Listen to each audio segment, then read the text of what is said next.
தமிழ்நாட்டு முதலமைச்சர் அருமை அண்ணன் ஐயா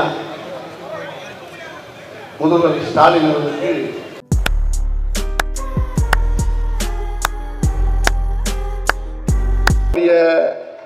உழைப்பு, அவருடைய நடைமுறை, அவருக்கு மக்களுக்கு செய்யற பணி என்ன பழக்கம் அது?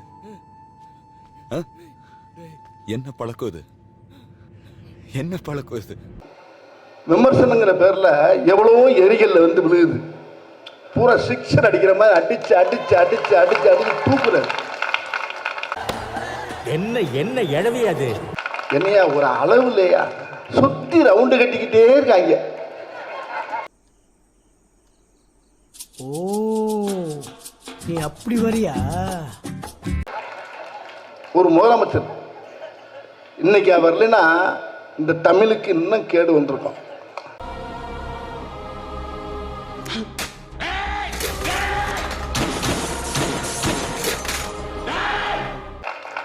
ஆனா ரொம்ப பொறுமையான முளைச்சுவது.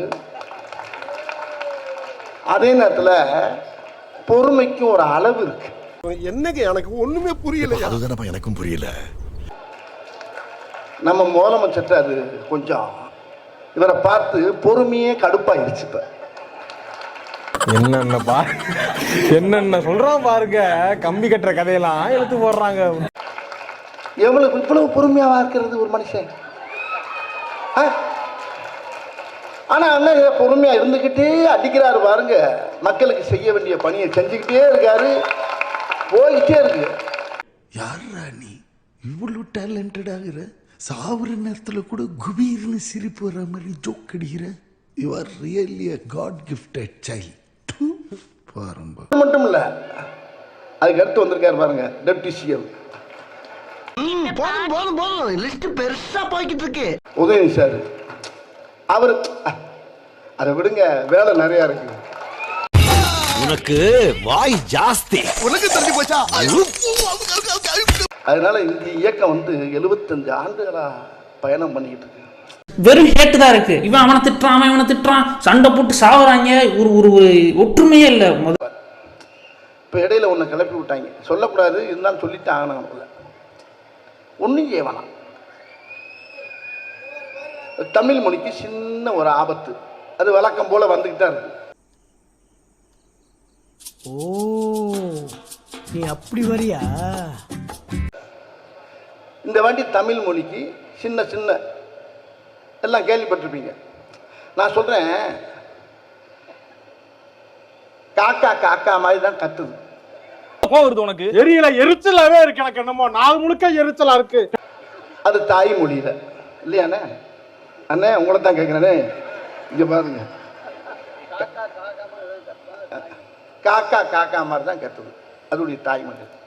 கிளி கீ கீ கீன்னு அது தாய்மொழியில் அது கத்துது. மாடு, பசு மாடு அம்மா அப்படின்னு அது தாய்மொழியில் கத்துது. நாய் அதோட தாய்மொழியில் குலைக்குது. இப்போ அதை போய்கிட்டு மாடை போயிட்டு நாய் மாதிரி கத்துனா அது என்ன செய்யும்?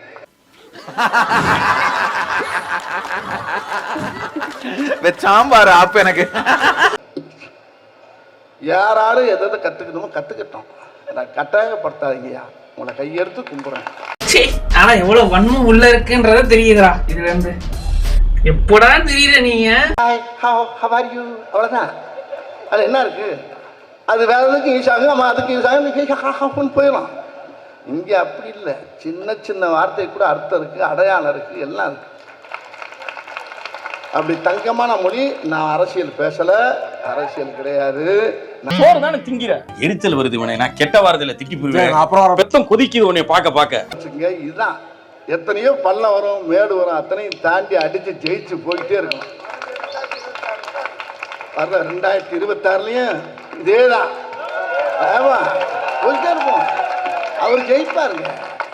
அவர் நிறைய ஏகப்பட்ட ஓட்டு, அதாவது 200 சீட்டுக்கு மேல வருவார் பாருங்க. என்ன என்ன எழவி அது? ஏய், என்னடாப்பா வாய்ஸ் உனக்கு? ஏ ராமு, காலம் மாறி போச்சுடா. அப்படியே டபுக்கு டபுக்கு டபுக்குன்னு மேல வந்துடுறானுங்க.